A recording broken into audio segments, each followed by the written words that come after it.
اعوذ باللہ من الشیطان الرجیم بسم اللہ الرحمن الرحیم السلام علیکم۔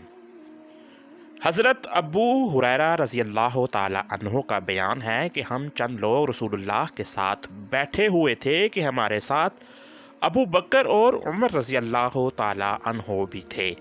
پھر آپ صلی اللہ علیہ وآلہ وسلم ہمارے درمیان سے اٹھ کر چلے گئے اور کافی دیر تک واپس نہ آئے۔ اس پر ہمیں اندیشہ ہوا کہ کہیں کسی دشمن نے ہی آپ کو کوئی نقصان نہ پہنچایا ہو جس سے آپ واپس نہ آ سکے ہوں۔ چنانچہ ہم گھبرا کر کھڑے ہو گئے اور میں سب سے پہلا شخص تھا جو گھبرا کر رسول اللہ صلی اللہ علیہ وآلہ وسلم کی تلاش میں نکل کھڑا ہوا۔ میں آپ کو تلاش کرتے کرتے بنو نجار کے باغ میں آ پہنچا۔ میں نے اس کے چاروں طرف چکر لگایا کہیں سے کوئی دروازہ ملے اور میں اندر چلا جاؤں، لیکن مجھے کوئی دروازہ نہ ملا۔ البتہ اس کے اندر جانے والا پانی کا ایک تنگ راستہ میں نے دیکھا تو اس میں سے میں اندر گھس گیا۔ اندر جا کر مجھے رسول اللہ صلی اللہ علیہ وآلہ وسلم ملے تو فرمایا، ابو ہریرہ تم یہاں کیسے آئے ہو؟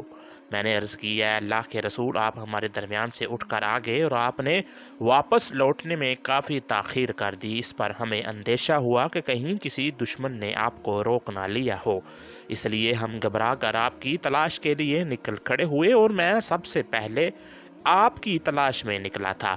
دوسرے لوگ بھی میرے پیچھے ہیں۔ تو آپ صلی اللہ علیہ وآلہ وسلم نے اپنا جوتا مجھے عنایت کیا اور فرمایا، میرے یہ دونوں جوتے لے جاؤ اور تمہیں باغ کے اس پار جو شخص بھی ایسا ملے کہ وہ دل کے یقین کے ساتھ اس بات کی گواہی دیتا ہو کہ اللہ کے سوا کوئی معبود برحق نہیں تو اسے جنت کی بشارت دے دو۔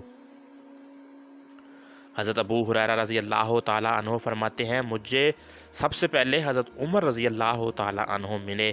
میں نے کہا، یہ اللہ کے رسول کا جوتا ہے، آپ نے یہ مجھے بطور نشانی عنایت کیا ہے اور فرمایا ہے کہ مجھے جو شخص بھی ایسا ملے کہ وہ دل سے اس بات کی گواہی دیتا ہو کہ اللہ کے سوا کوئی معبود برحق نہیں تو میں اسے جنت کی بشارت دوں۔ اس پر حضرت عمر رضی اللہ تعالیٰ عنہ نے میرے سینے پر اپنا ہاتھ مارا جس سے میں چت گر گیا اور انہوں نے کہا، ابو ہریرہ جاؤ، واپس پلٹ جاؤ۔ چنانچہ میں واپس رسول اللہ کی طرف اس حالت میں لوٹا کہ میں شدید رو رہا تھا۔ میرے پیچھے حضرت عمر رضی اللہ تعالیٰ عنہ بھی آ گئے تو رسول اللہ صلی اللہ علیہ وآلہ وسلم نے پوچھا، ابو ہریرہ تمہیں کیا ہوا؟ میں نے سارا واقعہ آپ کو سنا دیا۔ پھر رسول اللہ صلی اللہ علیہ وآلہ وسلم نے فرمایا، حضرت عمر رضی اللہ تعالیٰ عنہ سے پوچھا، تم نے ایسا کیوں کیا؟ تو حضرت عمر نے فرمایا، اے اللہ کے رسول، میرے ماں باپ آپ پر قربان ہوں، کیا واقعتاً آپ نے اپنا جوتا ابو ہریرہ کو خود دے کر یہ بشارت سنانے کا حکم دیا تھا؟ آپ صلی اللہ علیہ وآلہ وسلم نے فرمایا، ہاں۔ تو حضرت عمر رضی اللہ تعالیٰ عنہ نے کہا، آپ ایسا نہ کریں کیونکہ مجھے اس بات کا اندیشہ ہے کہ لوگ اسی پر بھروسہ کر کے عمل کرنا چھوڑ دیں گے، لہٰذا آپ انہیں عمل کرنے دیں۔ تب آپ صلی اللہ علیہ وآلہ وسلم نے فرمایا، ٹھیک ہے، انہیں عمل کرنے دو۔